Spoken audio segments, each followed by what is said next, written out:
want to know what the Invidia N1 Catback exhaust sounds like for an Acura RSX. This is the Type S 06, so it's got the Type R cams. I don't know if that's going to change how the exhaust sounds or not. I'm pretty novice when it comes to cars. I may have a bit of an exhaust leak, I'm not sure. If I do, it's either at the cat or in the front. That's a car starting. Let's see. Maybe you guys can tell. It's not quite a cold start. It's already been warmed up a bit, so.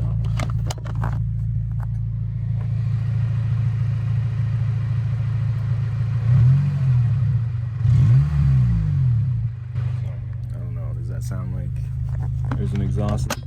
Let's go for a little ride. I got the windows down right now.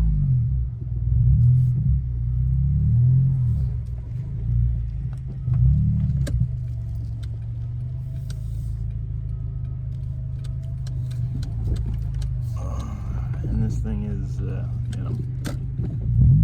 pretty rickety, rackety, bumpy. This has the Ace bed kit on it, stock, or from the dealership in 2006. So it's pretty stiff suspension, feels nice on smooth roads.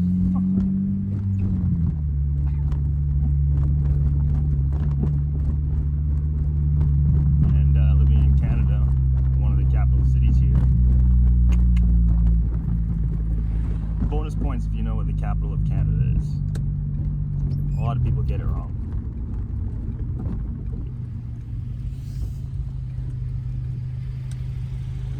Yeah, on smooth roads, this thing drives and feels absolutely amazing. Regular roads, it's pretty annoying. Some bumps you hit, it's like, come. It's really bad. Wow, the traffic here is kind of insane.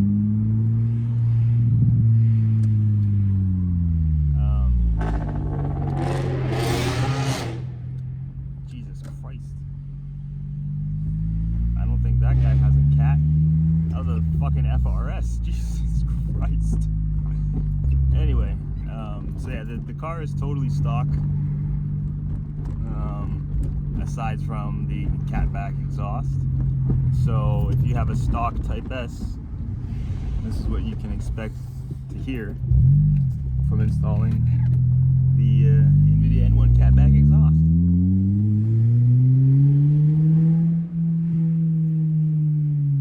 So that was second gear, 5,000 RPM. Shifted 2 there. Shifted 2.5.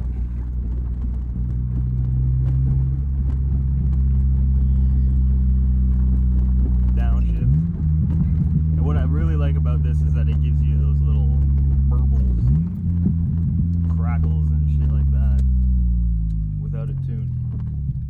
You just got a downshift. Even when you shift, it gives a little pop.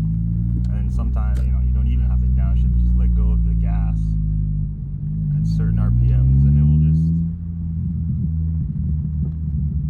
play with it. Just tapping the gas pedal at 2,000 RPM in second gear here. Watch.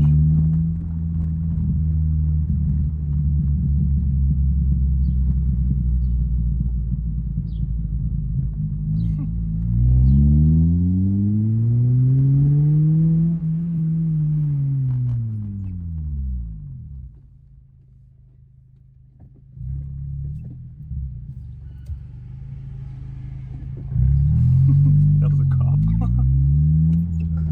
There's a lot out right now, jeez. One thing though, so if you do get this exhaust, the muffler tip doesn't quite pass the bumper.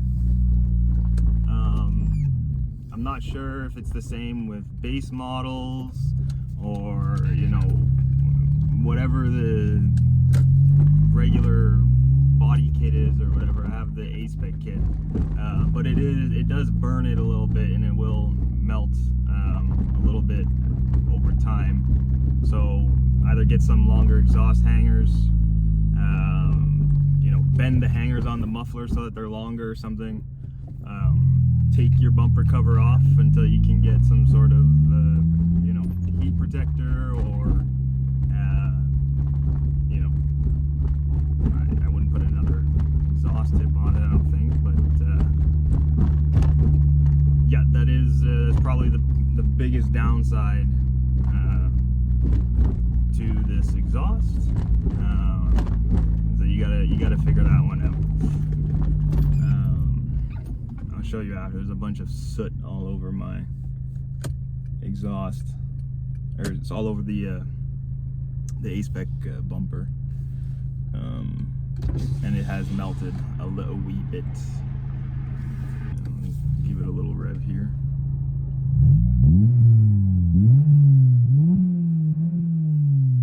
The limiter, you know. In terms of loudness, you know, up until about 3,000 RPM is where it's, you know, it's not very, it's louder and it sounds nice low rumble, bassy sound, but it's not too loud, you know. Once you get over 3,000, it starts to get a bit louder, and when you hit 4,000, it seems to be the loudest when it comes to like tonality and like audible decibels, I guess you want to call it. Like it's loud. Part of that could be for me, if I do have a leak, it's most likely around the cat or the headers. I'm thinking it's the cat, so that could make it a little bit louder, but either way, it doesn't change that that's going to be the loudest part of the exhaust in your RPM range. After that, it is still loud, but it's a different kind of loud, where the tone, holy cow, these roads are insatiable, dude. The tone gets a little more high pitch instead of a low rumble, and it makes it sound like the engine is screaming. And when it hits the VTEC, it really sounds like a race car. And very happy with this purchase. It's very nice. Like I said, getting those pops and burbles, just downshifting, no tune, just stock Type S. Is it a decent road? I don't know. Try and long gear it.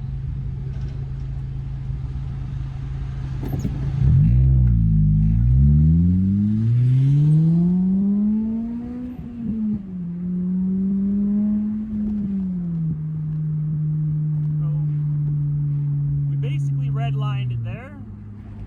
Hit 7.5, 8,000 first gear. So you can tell.